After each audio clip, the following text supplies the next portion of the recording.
वक्त कभी रुकता नहीं, तो चले वक्त के साथ, देखते रहे हर वक्त द टाइम्स नेशन 14।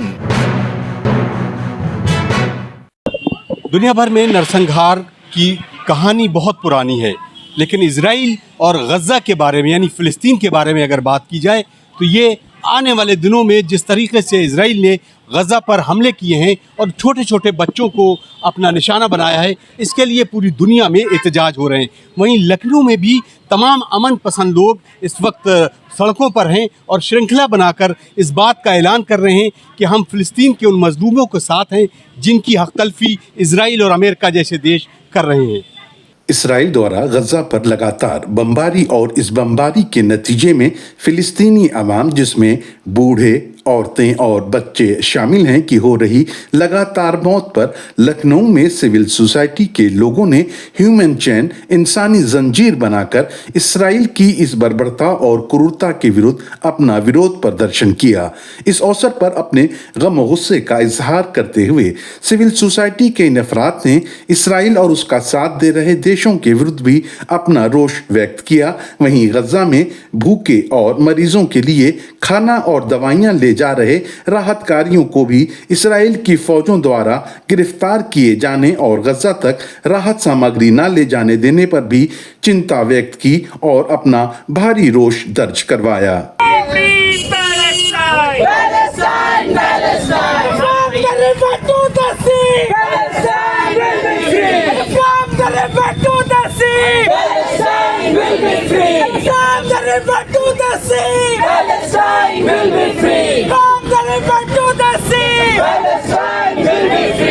एक तो बात ये सही नहीं है कि पूरी दुनिया साथ खड़ी है। अमेरिका लगातार उनको सपोर्ट कर रही है।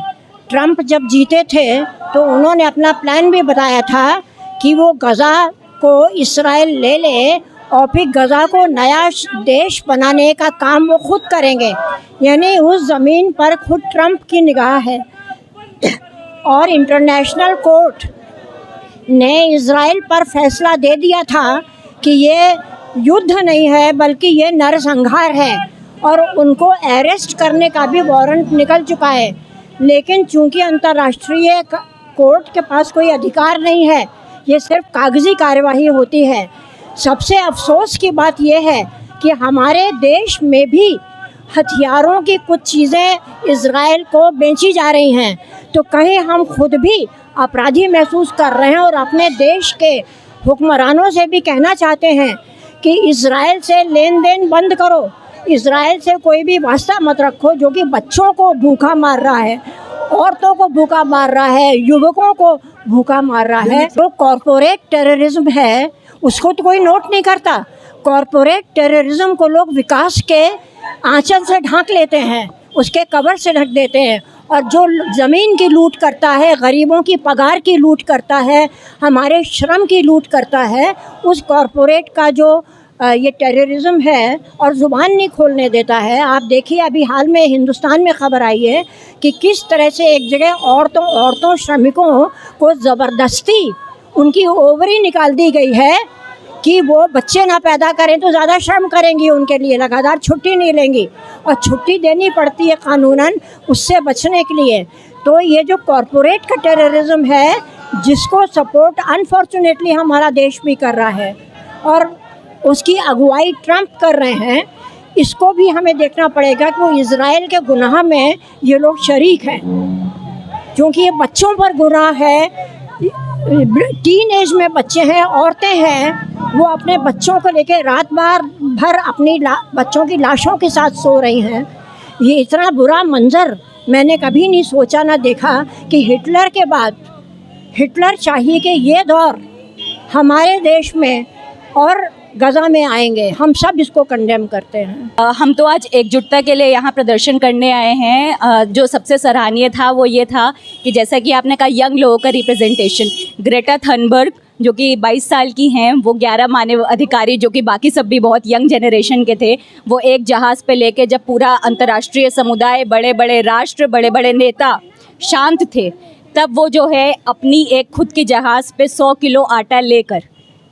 फ़िलिस्तीन की तरफ बढ़ी, इज़राइल के ब्लॉकेड को तोड़ने की कोशिश करी, तो हम उन सब के साथ, और इज़राइल ने अपना असली चेहरा वहाँ पे भी दिखा दिया। उसने दिखा दिया कि वो 100 किलो आटा तक नहीं जाने देगा फ़िलिस्तीन के लिए,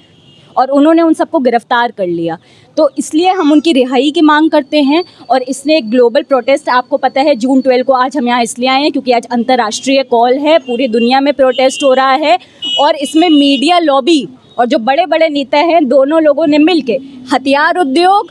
मीडिया,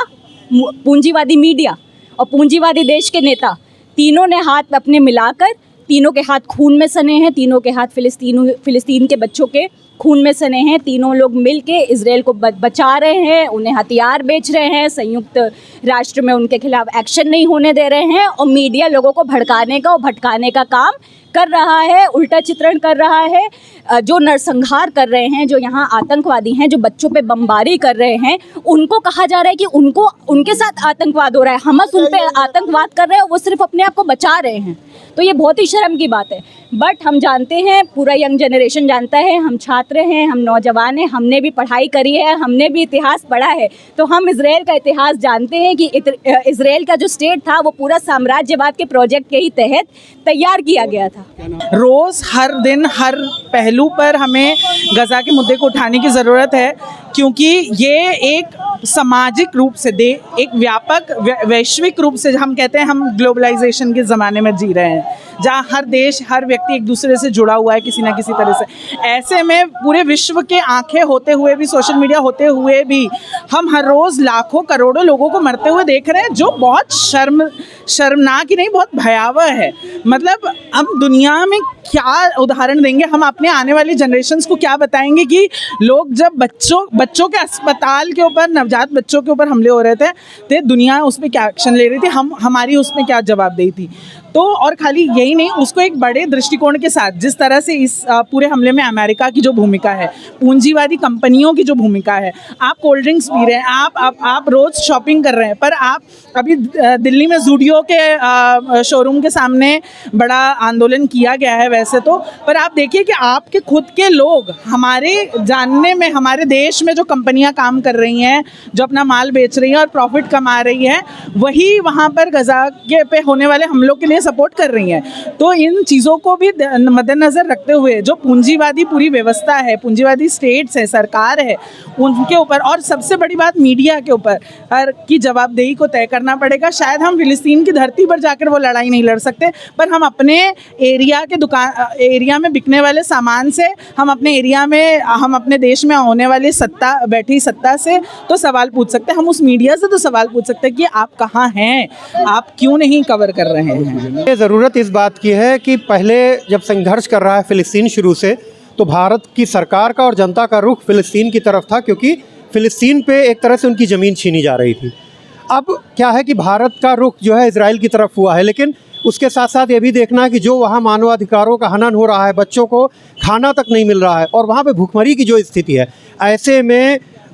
हम लोगों ने और दुनिया के तमाम लोगों ने इस पर ध्यान नहीं दिया, तो एक तरह से अन्याय होगा। जिस तरह से इजराइल वहाँ के लोगों को एक जेल में रख के, भूखा रख के मार देने की कोशिश कर रहा है, उसका विरोध बहुत ज़रूरी है, और ये मानवता के लिए ज़रूरी है, इंसानियत के लिए ज़रूरी है। हम चाहे जिस उसको मानते हो, राजनीतिक उसमें हो, लेकिन इंसानियत के लिए ज़रूरत है कि गाज़ा में नरसंहार रुके, मानवीय सहायता पहुँचे, दवा पहुँचे, खाना पहुँचे, जिससे कि वहाँ के लोगों की जो जानें हैं वो ज़्यादा से ज़्यादा बचाई जा सकें।